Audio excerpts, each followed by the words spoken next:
Known by some as the Manhattan of the desert, Shibam is a walled city of vertical high-rise buildings soaring up to 30 metres out of the sands of Wadi Hadhramaut in southeastern Yemen. It's an urban masterpiece.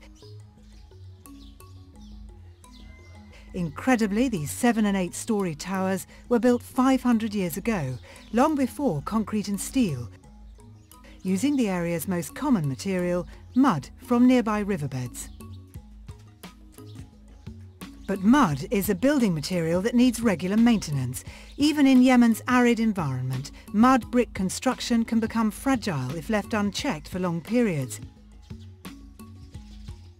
With many of Shibam's inhabitants leaving their homes in search of a more convenient lifestyle, a large number of buildings were suffering the effects of abandonment. Shibam was on its way to becoming a ghost town, its labyrinthine streets and lanes wind-blown and empty. A magnificent slice of Yemen's culture at risk, quite literally, of crumbling to dust. But over the past 20 years, a number of agencies and individuals have committed time and resources to restoring Shibam, not as a museum for tourists, but as a living city. The most recent of these programmes is the Shibam Urban Development Project, established in the year 2000. Co-financed by the governments of Yemen and Germany, the project started with an ambition to show that restoring heritage is one of the best means of bringing benefits to Shibam's inhabitants. The Shibam project has already repaired and restored nearly 200 houses. Some have had windows replaced, some entire roofs or frontages. The results are plain to see. What we have been able to achieve over the last few years is not simply an improved housing stock, but the fact that people's attitude towards the city has changed. What has been achieved more than the bricks and mortar and mud renders is the fact that people themselves believe in it.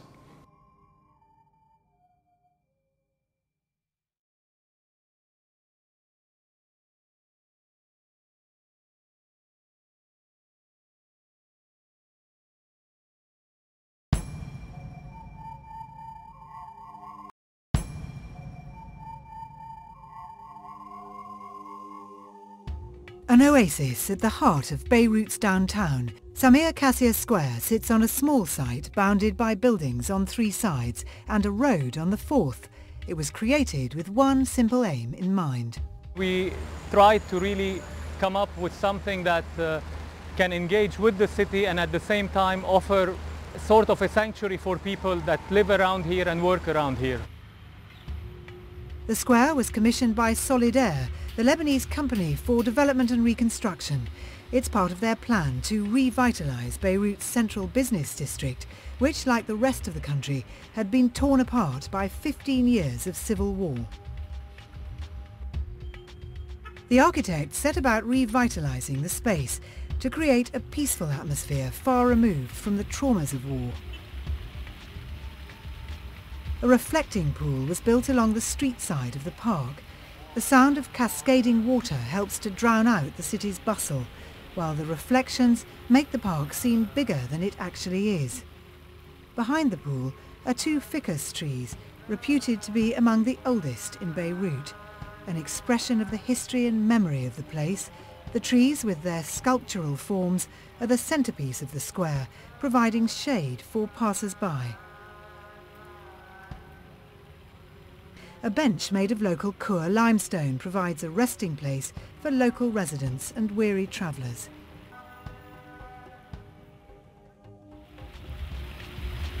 And while the square is certainly eye-catching during the day, it's even more dramatic at night. The site was originally called Square 4, but was renamed after the assassination of the popular columnist and intellectual Samir Kassir. So the square is now a part of the city's ongoing history, as well as a space for people to step outside their daily lives.